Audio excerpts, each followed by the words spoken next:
Welcome to another Brainer Kids video. Today we're going to look at how to set up a child profile. Let's start by tapping the plus symbol in the top right corner. Next, tap on the photo icon. We have two options here.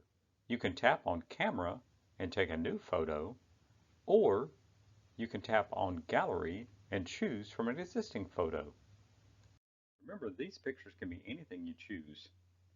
Now enter a name for the profile. Then select the grade level for the child. Now let's choose the date of birth and then tap OK. Again, if you're concerned, you can make this anything you choose. Now tap on the drop down to choose the interval for the questions to pop up. It defaults at 3 minutes. Now special note here, this means that every 3 minutes when the child is in their app, they will receive a pop-up that they'll have to answer a quick math question, and it gets them right back to their content. Set the PIN number for the child and click Next.